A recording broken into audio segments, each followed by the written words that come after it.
ஆண்டவரால் ஆசீர்வதிக்கப்பட்ட அருமையான தேவ ஜனங்களே, இன்று நாம் வாசிக்கக்கூடிய தலைப்பு என்னவென்றால் ஜெபத்தின் சாராம்சம். அவர் உங்களை விசாரிக்கிறவரானபடியால் உங்கள் கவலைகளையெல்லாம் அவர் மேல் வைத்து விடுங்கள். 1 பேதுரு 5வது அதிகாரம் 7வது வசனம்.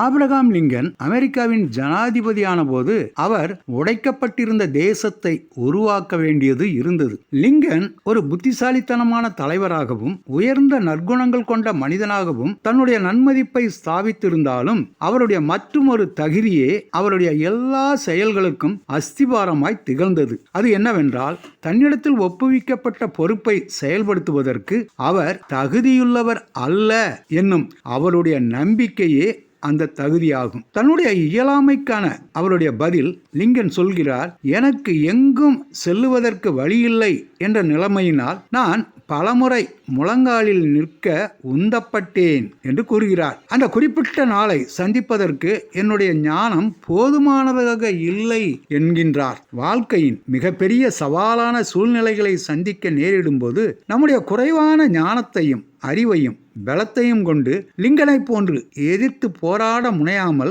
வரையறையில்லாத கிறிஸ்துவை பூரணமாய் சார்ந்து கொள்ள முற்படுவோம். அவர் உங்களை விசாரிக்கிறவரானபடியால் உங்கள் கவலைகளை எல்லாம் அவர் மேல் வைத்து விடுங்கள். 1 பேதுரு 5வது அதிகாரம் 7வது வசனம் என்று பேதுரு இந்த சார்ந்து கொள்ளுதலை நினைவுபடுத்துகிறார். தன்னுடைய பிள்ளைகளின் மீது தேவன் வைத்திருக்கிற அன்போடு அவருடைய வல்லமையும் இணைந்து நம்முடைய பலவீனங்களில் அவரை சார்ந்து கொள்வதற்கு ஏற்ற ஒரு நபராய் அவரை நமக்கு முன் நிறுத்துகின்றது. அதுவே ஜெபத்தின் சாராம்சமாகும். நம் இயலாமையை உணர்ந்தும் அவரே நித்தியத்திற்கும் போதுமானவர் என்பதையும் அறிக்கையிட்டு இயேசுவிடம் சேர்வோம். எங்கு போவதென்று தெரியவில்லை என்று லிங்கன் சொன்னார்.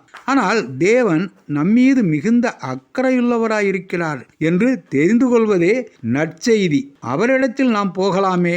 கூறினவர் பில் கிரவுடர். எந்தெந்த வழிகளில் உங்களுடைய இயலாமை தன்னை வெளிக்காண்பிக்கின்றது, அந்த சமயத்தில் எவ்வாறு நடந்து கொள்வீர்கள்? போதுமான தேவனே, உம்மையல்லாமல் என்னால் ஒன்றும் செய்யக்கூடாது. என்னை முழுவதுமாய் அறிந்து என் தேவைகளில் எனக்கு உதவி செய்கிறவராய் எப்போதும் என்னோட கூட இருப்பதற்காய் நன்றி என்று கூறி நாம் நமது தேவனை நோக்கி ஜெபிக்கலாமா?